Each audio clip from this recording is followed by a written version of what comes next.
We are live for our Sunday weekly warm-up, which is our favorite show every single week. I think we can say that because this is our live show exclusive in our private Facebook group.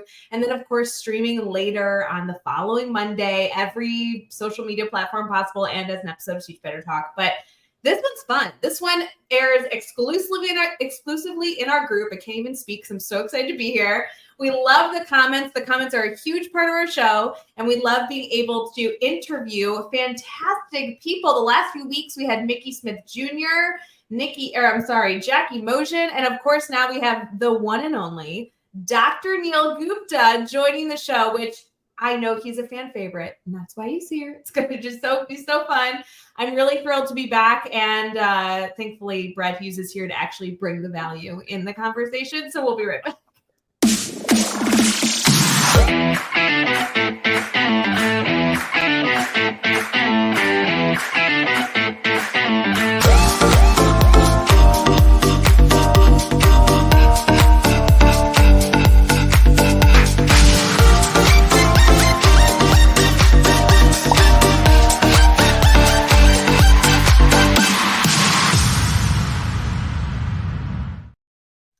Hey everyone, welcome back to the Sunday Weekly Warm-Up. My name is Ray Hewert, and I am joined by the one and only Brad Hughes and our amazing guest, Dr. Neil Gupta. Brad, how are you doing on this incredible Sunday? Ray and Dr. Neil, I'm doing great. Great to be back in the Sunday Weekly Warm-Up space with you, Ray Hewert, and of course with our friend, Teach Better friend, colleague, and all-around amazing inspirational educator and leader, Dr. Neil Gupta. DNG is in the house. DNG. We know that. Go ahead. You are famous, Neil. I didn't even know how to explain that, how to intro you coming onto the show, because everyone has some legendary inside joke with you. Yeah, exactly. The real DNG and all that comes into it. Amazing. I was thinking of the notorious BIG, and I was trying to think of some adjective for a DNG. Like I was thinking like splendiferous, the splendiferous DNG, or the melodious. I'm not sure if melody or singing is part of your life, Dr. Neil. But anyway, if any of our viewers want to chime in with the adjective that goes in front of the DNG, please chime in. We'd love to hear from you. Ridiculousness is what it is. Ridiculous. That's how it's going to go. We're starting there. Well, I am excited to see everyone in the comments. Please feel free to comment. This is a huge part of the show, so please choose to be active. Don't just consume, but choose to be an active participant in the show every single week. Neil, I am excited to chat with you, and of course, Brad, catch up with you, because I haven't been on the show for 2 weeks. And if it's okay with you, Neil, I'm going to intro you the way I feel like I've experienced the last 2 years. And I know everyone else can do their own intro of why they're such a Neil Gupta fan. You guys can put those in the comments. My background, and Brad, I don't even know if you know this, but I know Dr. Neil Gupta because he was somebody that when I was studying middle level education kept coming up as someone super involved in middle school, which was my passion. And somehow, some way, social media connected us. And when we connected, it was like talking to a celebrity. Like, I was trying to not be dumb, but I was like, I know exactly who you are. Hi, my name's Ray. Like, there's no reason that we'll ever need to talk again, but I just think you're the coolest thing. And I love the work you're doing in middle school. Long story short, now you are one of my great friends. I really love the learning I've been able to do with you over the years. And you have gotten so involved in the Teach Better community. And I don't even know why you have fallen into this community. I know why we love you here. I have no idea what you get out of this, but Neil is a part of our speakers network. He's blogged with us. He's attended our admin mastermind. People book him to speak all over the world via the Teach Better team with the speakers network. He's also an ambassador for some reason. Like, this guy is just so involved. And I have to tell you, I think this is like the 20th time I've interviewed you, and it's always so much fun. All right. So like you're like, my wife's going to walk around the corner and just be like, stop, like, blowing up his head, because he's going to, like, I won't be able to kind of be around the guy for the rest of the evening and week. So, number one, let's kind of go there. But I'm going to answer your question, right? Like, teach better. We know that there's, and I know I'm like preaching to the choir that there's the groups that's on here already loves Teach Better, but it's exactly, I'm going to put in words what everybody already knows. We could be 1,000 places. There are 1,000 different gatherings that occur all over the place with education, where you get information. But I think the difference is you kind of see how people build family. And I'm not going to even just say build team. I'm going to use words build family. And it was something I wanted to be a part of. I mean, let's be honest with you. People feel more whole. Like, I think that we're the crazies, if you want to think of it that way. Come on, let's be honest. It is Sunday night. This is like work week eve. And not just the three of us, but people have decided that they're going to take a break from either dinner or cleaning or preparing their meal for the week, television binge watching going on and all that kind of stuff, to say, let's time out and come together because we believe in family. That's really what this is about. And unless but if you don't know, you don't get it. So I love it. Brad, I am so glad that we have this wacky time that we get to hang out.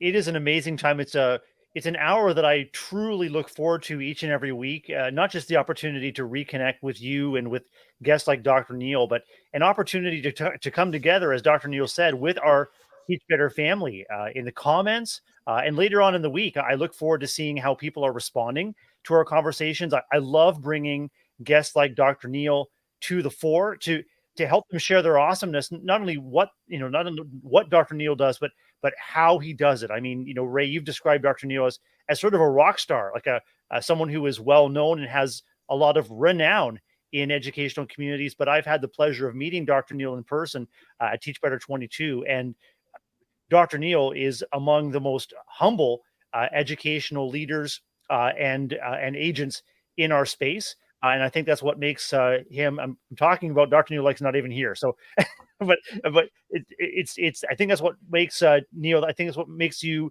among the most enduring connections we can make. Is that you lead by example, but you lead with true humility and with respect for everyone around you. Neil, can I also just give you a shout out, because we have still yet to say even what you do in education. So let's just keep avoiding it, because apparently it's not relevant to this dialogue. But you are still, I looked at this earlier this weekend, you are still the #1 episode that's been played on Teach Better Talk. And you were on Teach Better Talk in 2018. What? And you are still the most listened to episode, which is insane. I don't like, not to say it wasn't a great episode, but I don't know why. It's still the most highly played. Yeah, that'll be one of the first entries in our Teach Better Hall of Fame that our fearless leader, Jeff Gargas, has in store. I think there'll be an award ceremony. Dr. Neil, we'll roll out the red carpet for your inevitable podcast Academy, Teach Better Academy Award. And Ray, if it's okay, I'll be willing to give up my sash and tiara that I received when I became a Teach Better ambassador. I'll make sure it's pressed and cleaned for Dr. Neil to sport for the award ceremony. Yeah, like I said, I'm gonna keep that video on loop for the rest of my life to keep the numbers up there, just so I can again get these positive accolades. Like, this is awesome.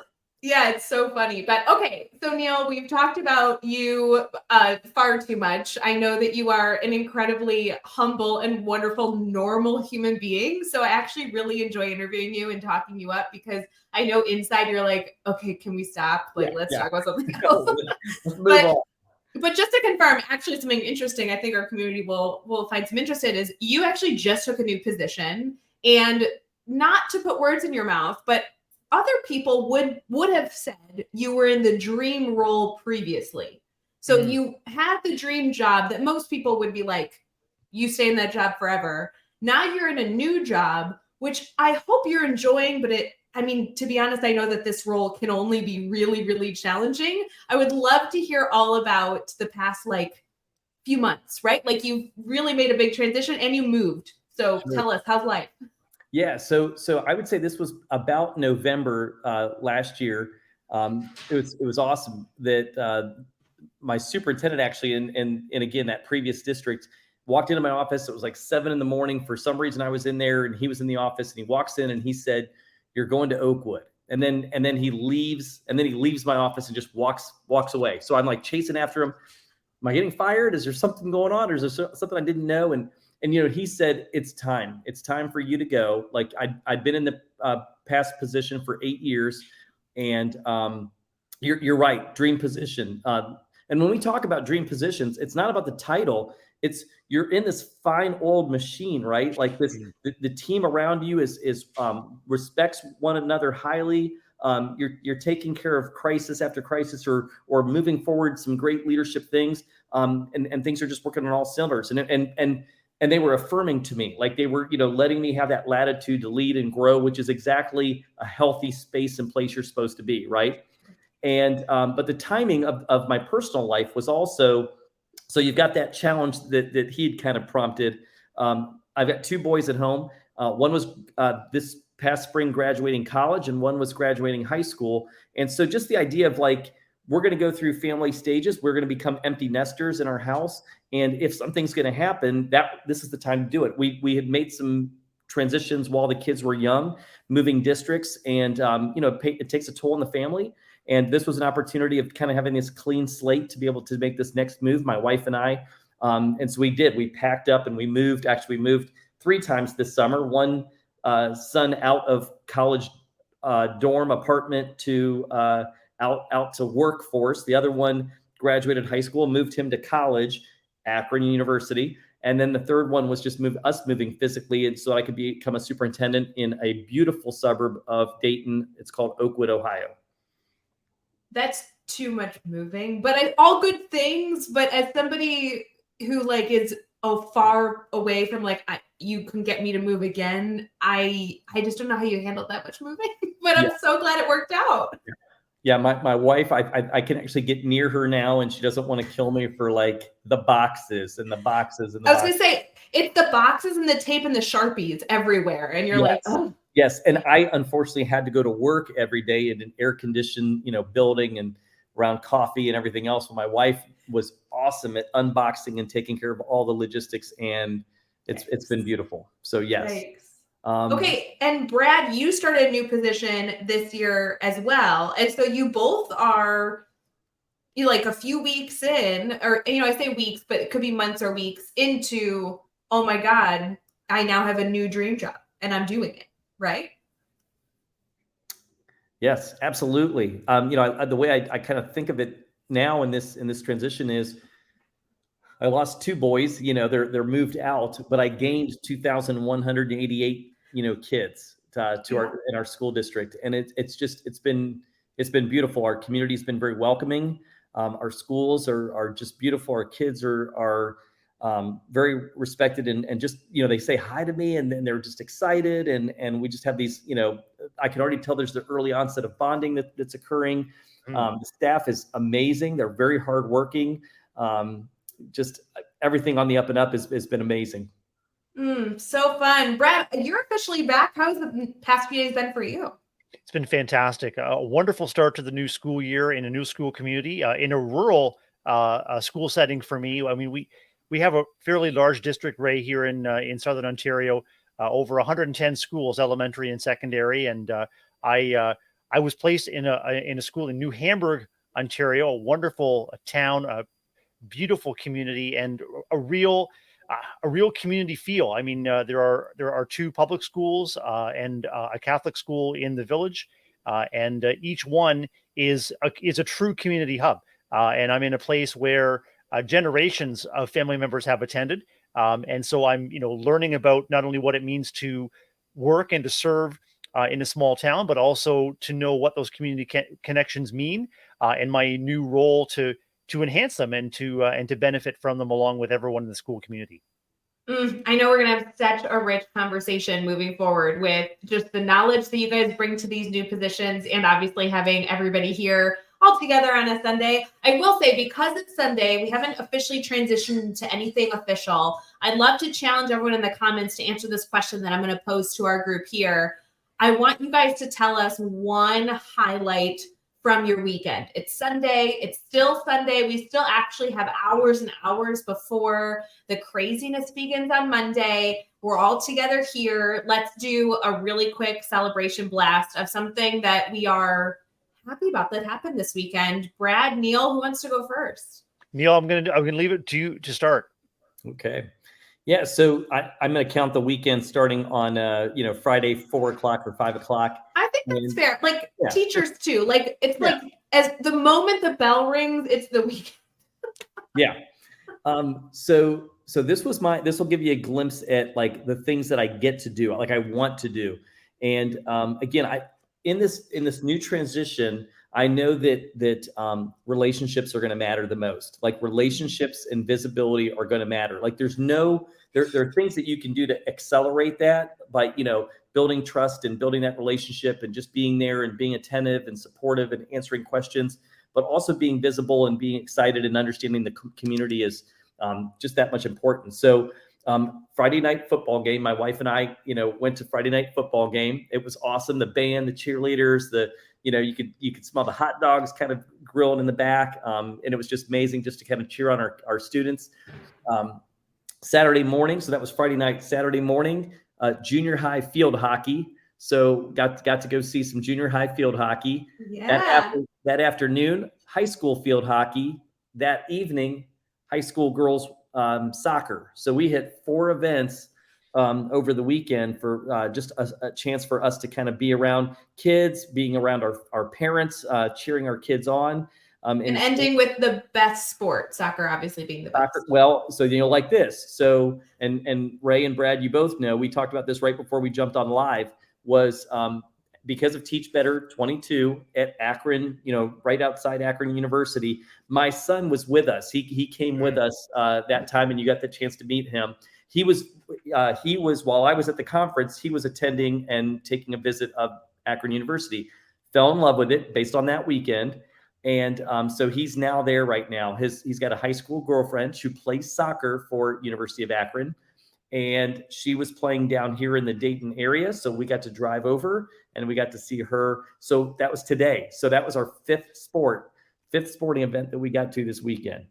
That is a win. That is a lot to celebrate. Good sporting. I'm seeing some, Brad, people that had similar celebrations. Soccer is the best sport. Obviously, Brian is backing me up on that. But we have other celebrations that are outside of football being back. I know someone said Texas beat Bama. Football was back and they were happy about that. But I also saw like attending weekend, like niece's wedding, doing nothing yesterday and getting to just relax. I don't know whose name it is, but someone said something about a breakfast place reopening. Like these are great celebrations. I love this. Good. The Browns won? What? Come on. I have to say, Brienne has been so. Brienne's obviously a part of the Teach Better team, friends, but like I stalk her on social media, even though she's somebody I can just very easily call and ask what's new in her life. And she's been posting the cutest photos of her kids being back at school, back in sports, like everything happening again. So Brienne, thank you for fueling my social media addiction. So quick story with Brienne. So Brienne is in my hometown. So I was attending my nephew's basketball game 2 years ago or something. And Brianna's son is there on the same team. So she's like 5 seats away from me. And I was trying not to geek out of her. And I think it was just kind of mutual, this hey, it's you and it's you. And I didn't want to much love. And so she is awesome. And over there in Ashland. Yes. Yeah. Similar to, I say this about you, Brad, but Bree is somebody I need in my life. I don't care if that means we work together or anything, but Bree is just good. Bree is good people and a wonderful educator and an incredible friend. Bree and I and others at Teach Better 22 bonded because Bree was our chauffeur. Bree made sure we got picked up at the airport, and Bree in her mighty minivan made sure we got to all the venues on time. And she was the glue that held the people coming together for the conference from all over the place.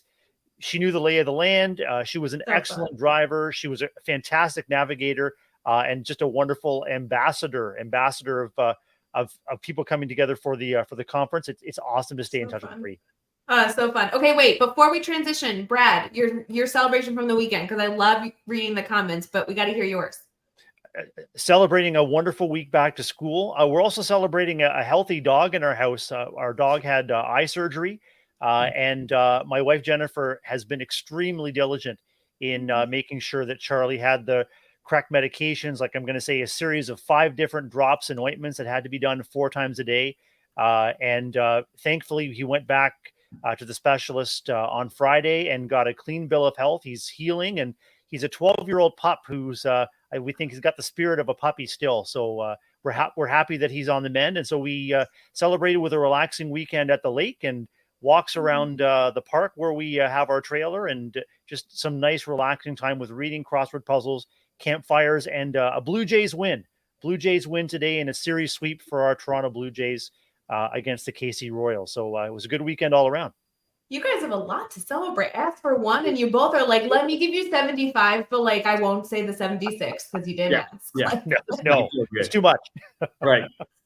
Well, before we go, I'm going to share my win. So I had a great weekend too, a relaxing, low-key weekend. Many of you know I had shoulder surgery, like 10, 11 days ago. Feeling good, developed blood clots. Can I just put a PSA? Like, those are not fun. Like, I know people like, oh, they're dangerous. Yeah. I know that, like, health, yes. But also, they hurt. So if anyone wants to be in the ouch, my body hurts phase, call me. I'll grieve with you. But on the mend and like actually feeling really great. So shout out to Jackie, who I think is still in the comments. She is been my pen pal all week, texting her. And so I know she's having a week too. So celebrating all of you who are persevering through the weekend.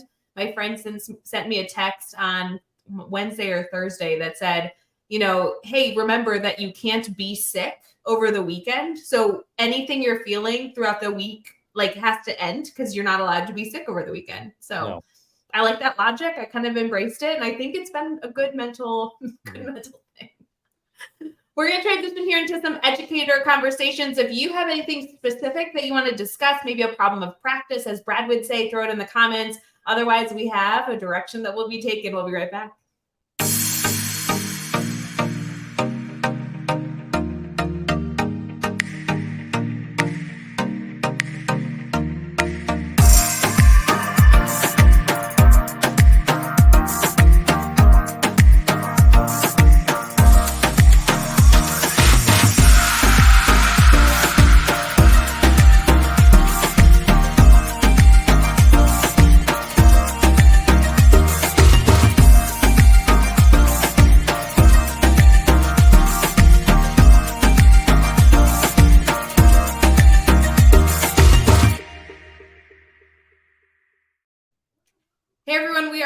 Our Sunday Strategies, the segment of our show that focuses on educational conversations, questions you may have, questions you've submitted, and of course, anything that we want to throw at our incredible guest, Dr. Neil Gupta. Brad, I know that we have done the show for the last few weeks, had great attendance, and had a lot of activity in the comments, so definitely keep up that practice. Neil, if it's okay with you, I'd love to start with a quote that I stole from you. I talk about it all the time, and I know every time we're together, I tell you that I still use the same quote. So I'm sure you're sick of it, but I just posted on Instagram, and of course, people are already enjoying the content. It says, when I interviewed you back in 2018, you said that you need to have the skin of an armadillo and the heart of a marshmallow to be an effective educator. And I'm pretty sure this quote was shared with you from a mentor as well. Do you mind speaking to it a little bit as we head into our week ahead? Yeah, I think. Well, so first it was from a university professor while I was going through my graduate studies. But, you know, we talk about this idea of, you know, and then this is, you know, I'll even say this was before Brene Brown, in the respect of, you know, being a leader is really putting yourself out there. You know, you've got to be able to know that, you know, it's real easy. Like I said, I went to 5 games, and guess what? Everybody loved that I was there. And, you know, and those are, I think, sometimes what people see, you know, and kind of go, gosh, I want to be a leader that gets to do those fun things. But then you go back and there are those emails, or there's that other work to be done, decisions that are made. You know, when I just celebrated and talked about the 2,188 students, you know, sometimes decisions that are made don't benefit all 2,188 students. And so you get into that place where there's, you know, some frustration that's caused, or some worry and some issues and problems that tend to happen. Public school districts are on a finite budget. There's, you know, you cannot pay for everything that everybody's going to want in a public education. And so, you know, there's this idea of, There are going to be people when you put yourself in any type of leadership position, title, that aren't going to like what you say. And so how do you endure that? How do you kind of get through that when really your heart says you just want to be liked too? You just want everybody to like you all the time. And so this idea of having the skin of an armadillo is something that leaders need to kind of develop. I'll even use the word develop. I don't think you have it. I think you develop it. I think now some people may have it more developed at early ages or early years or experiences compared to others. But my hope is people just know how to, I don't want to use the word mask it, but they know how to kind of filter things that kind of arise as they happen. You've got to put yourself in this place of mentally saying, I'm doing what I believe to be what's best for kids, or I'm doing what I believe, should be what a leader is doing at this moment in time. That's that thick skin of an armadillo.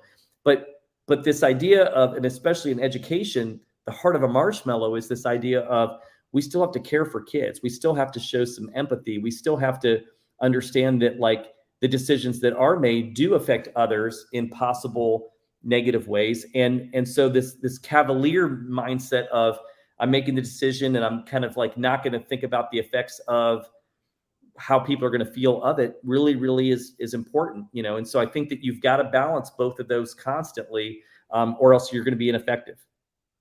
It's interesting, Brad and Neil, I'd really love to get your thoughts on this. I got a question on Instagram that I think very, very well fits with this conversation. That was someone, of course, I'm going to butcher the way that they asked the question, but it was somebody saying, I know what I'm doing is right. I feel like it's right. I'm making the best decisions humanly possible for students. And yet I'm dealing with occasional backlash, either from colleagues or parents or leaders or whatever. I think we have so many educators that want to do well. There seems to be a very fine line between really wanting to do well, but also choosing to be reflective versus really wanting to do what you think is right because you think it's the right way to go, and then becoming almost, I don't know how to phrase this, but like, what's the way I want to phrase this? Somebody that doesn't take criticism and therefore that can be a negative. Maybe one of you can rephrase what I'm trying to ask, but do you know what I'm asking?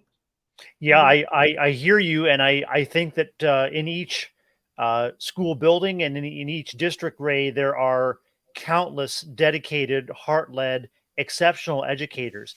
And I think there is one thing to be said that each individual has his or her own focus, gifts, superpowers. And it's another to say that he or she is among a faculty or a staff group where working together for the common good means that there are norms established where educators can disagree respectfully. Educators can learn through setbacks. Educators can come together and do hard things, do challenging work together because the stakes are incredibly high. The stakes are incredibly high in terms of how we feel about ourselves as individuals, as educators, our relationships with parents and caregivers, our relationships with our admin leaders. All of that serves to maybe give us a sense that we have to look out for ourselves to make sure that we're protecting our reputations as well as we are living up to the standards that we set for ourselves for fear of looking wrong, dumb, or making a misstep. But there's one thing to be cavalier, as Dr. Neil said. There's another to be a knights among a round table where you are coming together and Neil, maybe you can speak to the idea of setting or upholding the norms, not only for individual achievement as educators, but for collective efficacy, because that's the number one thing that's going to move student looking forward.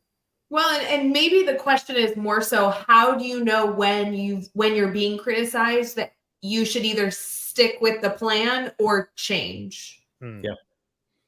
So I think and I'll get to your, I'll attempt to try to get to your answer to address it. But I think right at the very beginning, I think that again, leadership, what I had to learn was, and this is, I think, part of that Brene Brown moment of like the leaders coming in. Like I think about when I was growing up, leaders to me was like the superheroes, like Superman and Batman. And you get these people like the Lone Ranger who comes in the middle of the night, does something good and leaves, And so so you watch these TV shows of the CEO is walking in and makes the answer. And that's the decision that's going to be made because leaders don't ask questions. Leaders have answers. And I trust me, I tried to lead that way a long time ago, and it doesn't work. Like I'll help you all right now. It doesn't work. Is it just really tiring? Is that why it doesn't work? No, it just backfires. Yes. Like you're just picking up the pieces, and you've got egg on your face, sort of thing. Yeah. And so I think you've got to kind of manage this idea of, like, I think about there's this visual with 4 boxes, and you've got to think about, like, is it urgent, important? Is it, important, not urgent? And, and is it not important, not urgent? And so this idea of, does the decision have to be made right now? Do you have all the factors going into making the decision? Listen, I don't mind. I love making decisions. Trust me, I have an opinion over everything. And so I'm that guy that will, can do those sorts of things. But my lens could be, I was a previous high school math teacher, worked at a high school. Like you just said, Ray, like I know middle school and high school real well. I don't know elementary real well. Like, to be honest with you, I didn't go in that system sort of thing. I don't know facilities real well. I don't know finance real well. I can tell you lots of things I don't know well. But if I sat there and said, well, now my title of superintendent tells me I know certain things, and I have to make the decision of those things, I have to realize I don't have to make them right now. So here's a great example. There was it was October a number of years ago, and somebody said, we need the state, the high school schedule for this testing schedule for the state that we're going to have in March. So 6 months in advance. And I was sitting there saying, I know how to create a schedule. I know how to divide minutes up. I know all this kind of stuff. I know how to make spreadsheets. I can throw it on Canva. I can make this thing look pretty. Like, I got it. Luckily, I slowed down, and people, a couple principals, administrators came and said, Neil, make the decision. I said, I'm not going to make the decision right now. It's October. This thing we don't need it until March. So they said, okay, well, who do you want to talk to get some more information? Now watch this. I want to talk to the secretaries.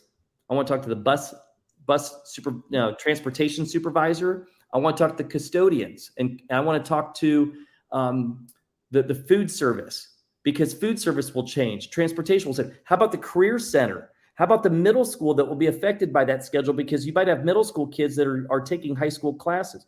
So you got to step back and go, oh my gosh, this one decision has all these ripple effects that kind of go through this. And so you don't have to make the decision right now. So pick up the phone and calling and talking to people and kind of managing it. Doing that up front helps make that decision a lot easier and better kind of in the long run. So I just wanted to kind of say that first, as far as we have to be able to set the tempo. People will come to you and say, I need a decision right now. You got to make a decision right now. And you're going to be so hyped up because you want to save the day that you've got to be able to sit back and go, we don't have to do that right now. Let's get some more. We don't know enough about this just yet. Let's kind of figure that out. I think the second piece, just being able and willing to say when you mess up. Sometimes I think, unfortunately, we double down. We double down because we want to show, number one is we don't want to appear as though we messed up. And as leaders, we have to be okay to say, that wasn't a great decision. We're going to step back, and we're going to step back 50 steps and be okay with that. I don't think we do that enough. Man, yeah, that's hard to do. Whether you're in a leadership role because of your title, or you're in a leadership role that you choose to take within your role that you have, whether it's a department or anything else. Yeah, that's hard to do. I've really learned that that's something I need to continue to work on. Brad, how are you at admitting that you've made a mistake? I feel like for some reason with your approach in conversation, you would admit you were wrong, but somehow it would make me feel good. Because every time you share information, I'm always like, I left that conversation feeling so lovely.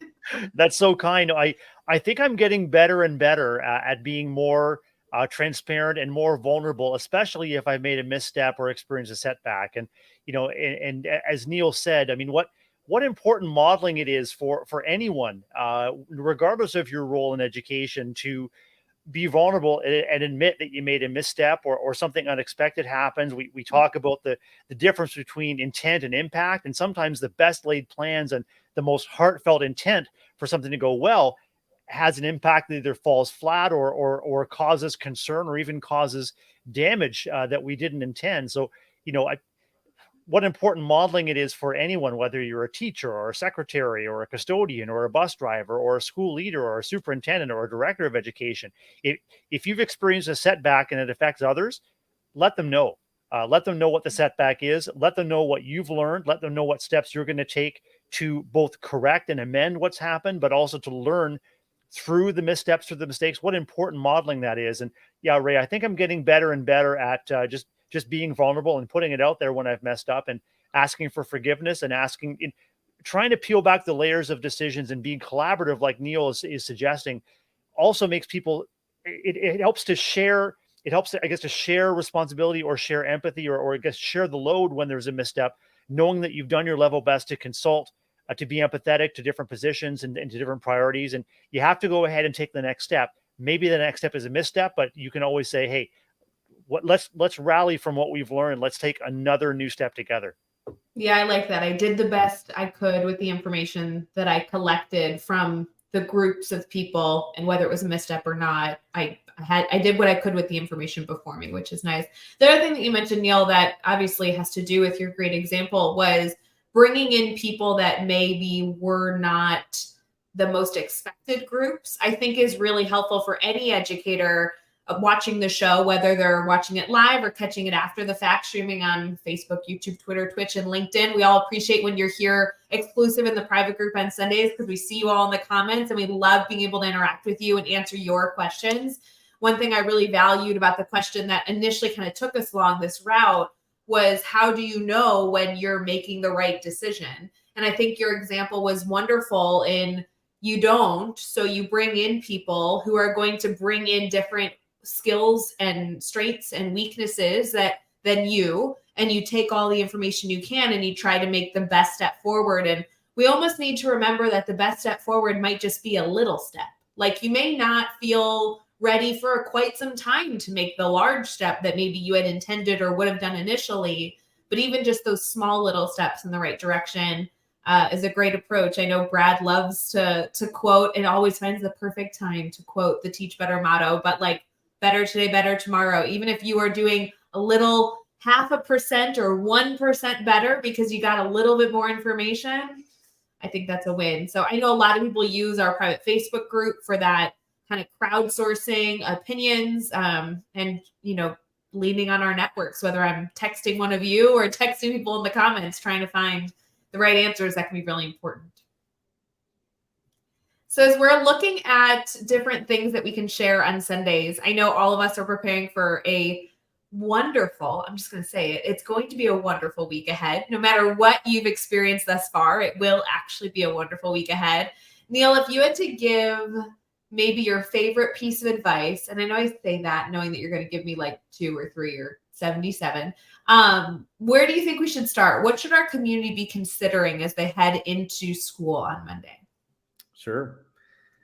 I think for me, I'm constantly thinking about what is our staff need right now? What do they need? What do they want? What do they know?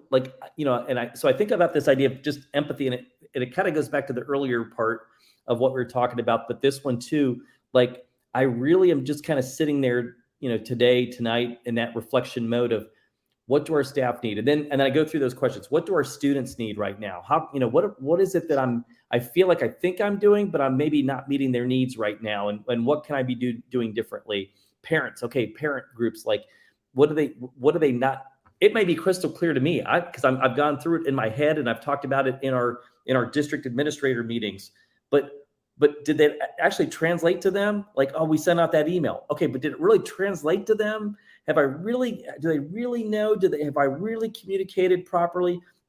I know I walked into classrooms, for example, last week, but did I really make a connection with them? And I really did it. Maybe I can't solve it for them, but did I at least take the time to listen? And so I can at least add it to my list of things that I need to kind of think about down the line. Those are the things that kind of run through my mind. And I do have to be in that reflective place of, what am I doing to kind of help them, and how do I know? And then kind of go through the lists.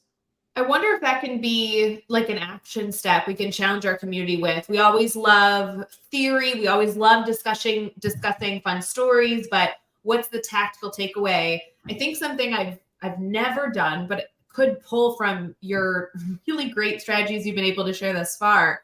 Maybe it's a list of who the people that you need to check in with, or at least be cognizant of, right there on your desk, hanging somewhere on a bulletin board that you refer to. And it's that mindset of like, have I served the groups that I'm responsible for? For me, thinking as a sixth grade math teacher in, a rural classroom, it would be, okay, did I communicate with my colleagues? Did I communicate with my students? Did I communicate with my stakeholders? Did I communicate with my leadership? And it's just the gut check. Maybe it takes as much as 28 seconds before you turn off the computer, but have I done my due diligence? Because then if you hear, even not an hour later, if you hear later that a group wasn't well read in what you think they should have been, you can at least kind of sit in the faith that you tried and you will do better in the future. It wasn't an ignorant element. You really did try to serve that group. I wonder if that gut check could be helpful. Yeah, it's this idea of like, so this kind of sounds morbid, but there's a, I forget where this comes from, but there's something called taking a Gemba walk. And from another country, Gemba is a word for like walking the crime scene sort of thing. Like, yeah. I can sit in my office all day and kind of, again, sit there and convince myself I'm doing a great job. People know what I'm talking about. People know what I did. I sent these emails out. I know education. And so through my lens, I've taken care of everything. Getting out into the classrooms, getting into the buildings, getting into the community, talk with the staff, and then like making sure that I'm hearing real conversations, not just the conversations that like this idea of psychological safety where people feel that they can actually share what's on their mind without retribution or, that there'll be any, repercussions for what's being said. I've got to be in this place of true, open, honest listening sort of thing. This is not my school. This is not adult school for adults sort of thing. It's really just talking to the kids going, is this meeting your needs? And if not, again, tell me what you need. And I may be able to answer it and support it. And maybe it's no, maybe it's yes, maybe it's not now. Maybe it'll happen in the future, but at least I'll know. Yeah. I really like that. Collecting that information, doing that gut check. I like that walking the crime scene. Like, I know that is morbid the way you say it, but it's exactly. In my head. And it's like right before you leave, you're just doing one last lap to say, have I done my due diligence so that I can leave here saying I've done what I know I can do. And until I get more information, I think I've done it well. And Ray and Neil, that kind of brings me back to the beginning of our conversation. Neil, you were describing, and I saw on your social media, all of the different ways that you were connecting with kids and their families in your district at a variety of sporting events. And I think what a great way to stay and to demonstrate visibility. What a great way to open yourself to conversations with your community, with your students and their parents in a setting where everyone feels relaxed and everyone is literally rooting you and rooting the school on for the kids on the field. And finally, through that visibility and availability, I'm wondering, what are you learning about your new district? And are you finding it's helpful in terms of preempting situations or conflicts? Is it helpful in restoring, or is it important to keep yourself I'm just thinking of all the value, but I'm wondering what you're taking away from these visits on the weekend. Yeah, it's all of the above. I think that relationship is key and at the center. I think of it as, when you go out into nature, my wife is just talking. So our backyard is dark now, obviously, but it's like, we've got this beautiful backyard and my wife loves to go outside and sit, have coffee, read a book. And, you sit out there for a minute and you've made all this noise, there's nothing. But you curl up in your chair and about 8 minutes or 9 minutes of just quietly reading, and all of a sudden the squirrels start coming out, and all of a sudden nature starts kind of meeting you. And so the goal is to get kind of our students and our community and our staff to be in that same place. If I walk through, for example, Brad, if I walk through the school and everybody tells me how wonderful it is, I can pat myself back up and get in the car and go home. Or I got to realize, are they just giving me that smile test? And we haven't really built a good culture of of transparency and connection, because gosh, we can always improve on something. And so, right now I'm in that place of like, I'm not mad, I'm not frustrated. Come, let's have a conversation and let's kind of figure where some things are that we can look at. What I'm finding out is that our teachers are working really, really hard. And my goal is just to affirm them, to get into classrooms and affirm the great work that they're doing. Our kids want to be celebrated for the things that they're doing. Our parents, I'm in a district that I'm so proud of, that celebrates the arts. And there's, so I'm looking for more opportunities to enhance the arts. We've got kids, music, visual arts, that's something there. And then I have another group of parents that are talking about more STEM and education. So again, how do I help build some programs and at least spotlight, first of all, have we spotlighted the things that we are doing? Or is it just that we're doing them, but you have to kind of, go onto the computer and 20 clicks in, a parent's going to find it. That's not fair. So we've got to make sure we also promote the positive things that are happening, and then start to find out what the gaps are that might help to meet their needs. See, that's another good one. That's another takeaway that we all can try and do this week is, how can you make the squirrels come out?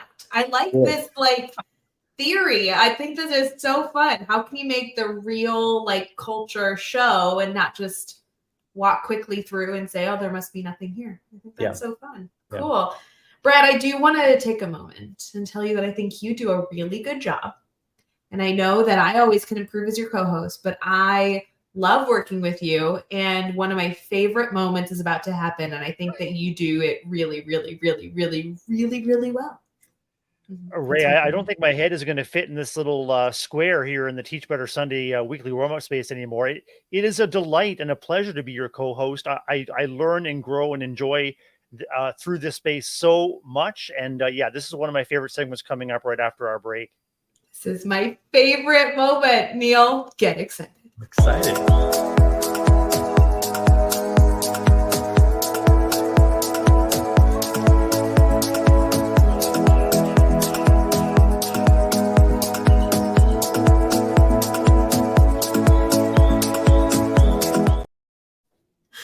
Okay, hold on. Brad. Okay, here's the insider scoop really quick. We decided to do a weekly giggle 5 minutes before the first show on August 20th. So we made that commercial 3 minutes before the show. And at the time, we were like, this is really good. We're really impressive. And then, Brad, I haven't been around. I've been catching here and there clips.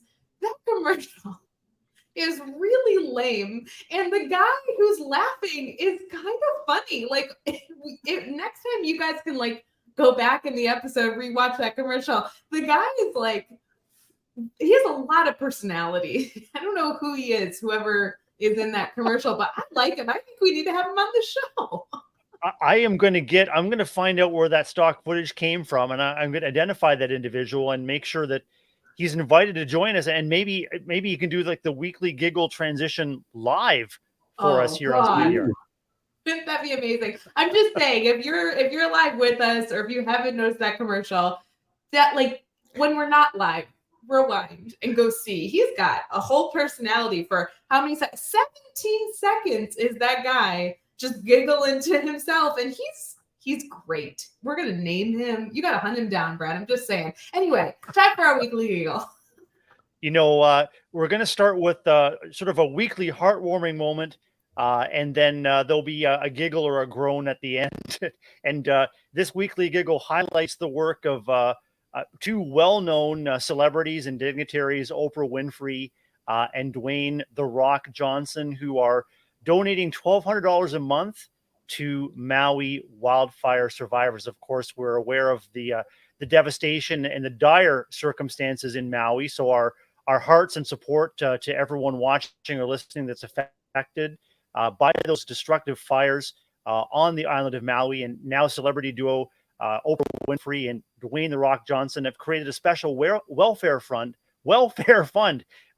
to support those that are directly injured or have lost property, with $1,200 a month out of their own pockets for each and every one. And I was always a fan, Ray and Neil, of Dwayne The Rock Johnson before, but now I will never, ever take him for granted.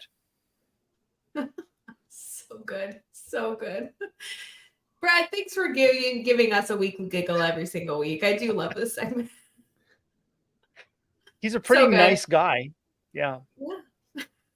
Friends, we are going to wish you an incredible week ahead. Before we do, I want you all to make sure you connect with Neil Gupta. There are so many different comments I've seen throughout the show of people talking about wanting to connect with him personally, but then also wanting to maybe share his information with a friend or a leader or somebody that you are building a relationship with in your network to continue to connect good people with good people. Now, I can tell you can go over to teachbetter.com and look at his speaker profile that has all of his information, but that takes a few more clicks, and let's be honest, it's Sunday. So, Neil, would you mind sharing how people can stay connected in like an easy way? That way, it'll be a foolproof method.